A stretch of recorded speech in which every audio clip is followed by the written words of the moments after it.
Hi, this is Francis from Easel. Today, we're going to be talking through how to set up tiling in Easel. Tiling is an Easel Pro feature that allows us to take material that is longer than our work area on the y-axis, put a design on it, and then break that design into smaller individual carves that then Easel will kind of separate. We do the carves, and then by the end, it's all one continuous piece.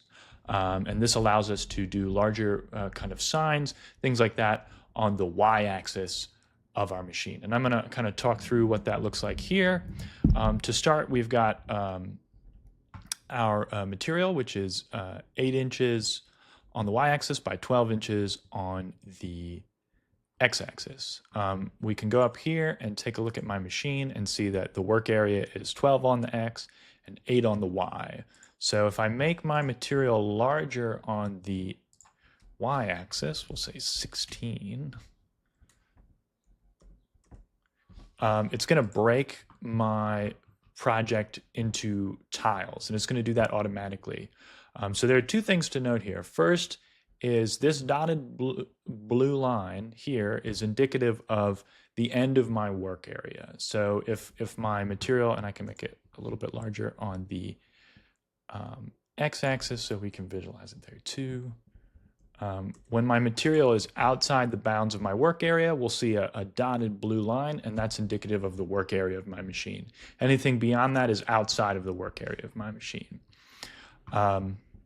This purple box that's appeared indicates the tile section. So if you see that, sometimes if you've got material that's a certain size and you upload an SVG, Easel will automatically tile that SVG, and you can tell by this purple box. And oftentimes we'll have people who upload an SVG and just run the first tile and are unsure why their machine is just carving a specific section, and it's because tile's been enabled and they just haven't realized it. We see that in technical support every once in a while. So if you see this purple box, it just means tiling's enabled. You can disable it. Well, I'll show you how to do that here in a second. But first I'm going to add a design here. So I'm going to add just a kind of a long rectangle.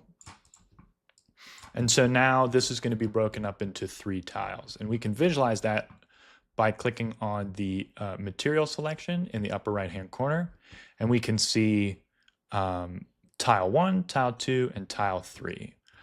You can also disable tiling if you don't want to use it and have a machine that's large enough. It's up to you, but that's how you would do it. You can disable or enable right there.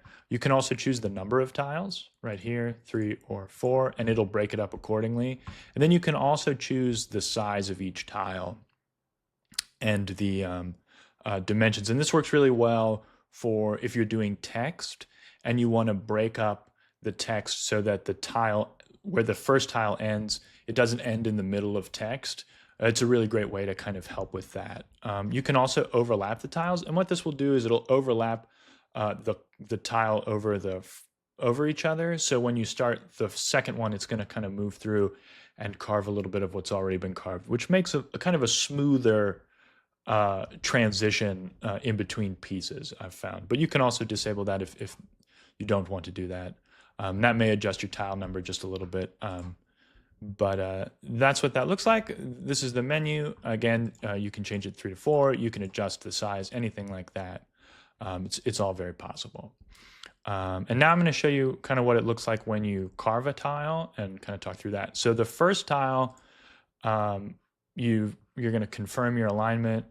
So you're going to kind of have your material set so that just set up so that your first tile, which will start from the front left corner, is ready to go. You'll confirm your alignment, confirm the material thickness, confirm the material exterior, confirm the bit, go through the carve setup, and carve. And it's going to carve the first tile, which is this section right here.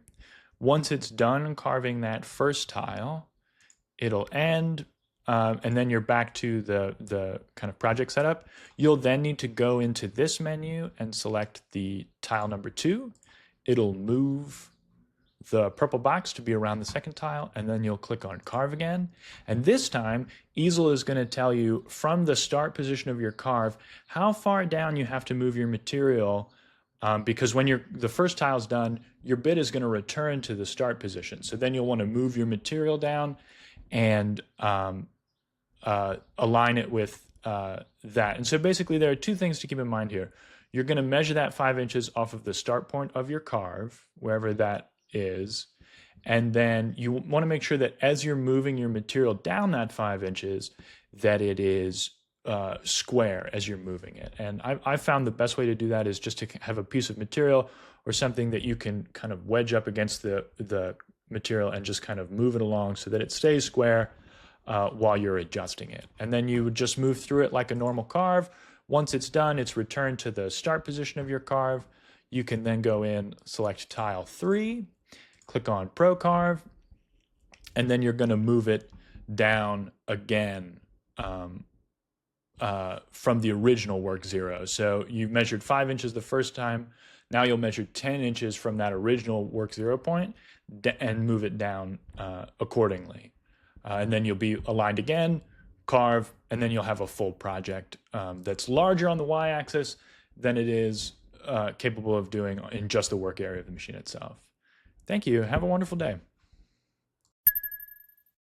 To learn more, head over to easel.com.